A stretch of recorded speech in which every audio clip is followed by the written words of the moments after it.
ፋሲል ከነማ ከመቻል ከዋንጫ ፉክክሩ ላለመራቅ የሚያደርጉት ወሳኝ ጨዋታ ተጠባቂ ነው። የሲቢ ኢትዮጵያ ፕሪምየር ሊግ የአራተኛ ሳምንት ጨዋታዎች ዛሬ ሲጀምሩ ቀን 9 ሰዓት ላይ በአዳማ ሳይንስና ቴክኖሎጂ ዩኒቨርሲቲ ሜዳ ፋሲል ከነማን ከመቻል የሚያገናኘው ጨዋታ ተጠባቂ ነው። መቻል ዘንድሮ የኢትዮጵያ ፕሪምየር ሊግ ዋንጫን ለማንሳት ውጥን ካላቸው ክለቦች መካከል አንዱ ሲሆን ቡድኑ በሚያሳየው ወጥ ያልሆነ አቋም ምክንያት ቀስ በቀስ ከዋንጫው ፉክክሩ እያፈገፈገ ይገኛል።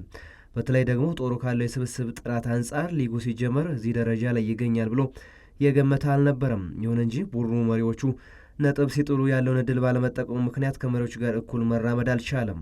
መቻል ሁለተኛው ዙር ከተጀመረ ወዲህ ካደረጋቸው 4 ጨዋታዎች ያሸነፈው አንዱን ብቻ ሲሆን ይህም መሆኑ ቡድኑ ትክክለኛ መንገድ ላይ ላለመሆኑ አንዱ ማሳያ ነው። ፋሲል ከነማ በኩሉ ከአሰልጣኝ ዮሐንስ ሳሌ መውጣት በኋላ የቡድኑ የቀደመ ከፍተኛ የማሸነፍ ስነ ልቦናው የከዳው ሲሆን ከባለፉት 4 ጨዋታዎች ማግኘት ከነበረበት 12 ነጥብ 1 ነጥብ ብቻ ሲያሳካ በተከታታይ 3 ጨዋታዎች ደግሞ ሽንፈት አስመዝግቧል። በተለይ ደግሞ በዛሬው ጨዋታ አዲሱ አሰልጣኝ ዘማሪያም ወልደ ጊዮርጊስ የመጀመሪያ ድላቸውን ለማስመዝገብ ከፍተኛ ጥረት ያደርጋሉ ተብሎም ይታሰባል።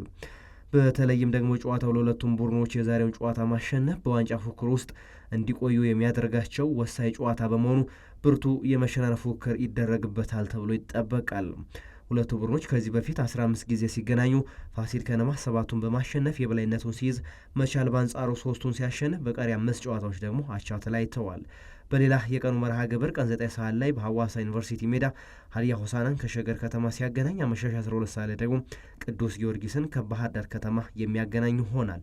በአዳማ ሳይንስና ቴክኖሎጂ ዩኒቨርሲቲ ሜዳ መሪው ሲዳማ ቡና የነጥብ ልዩነቱን ለማስፋት ከምድረ ገነት ሽረ ጋር አመሻሽ 12 ሰዓት ላይ ይጫወታል።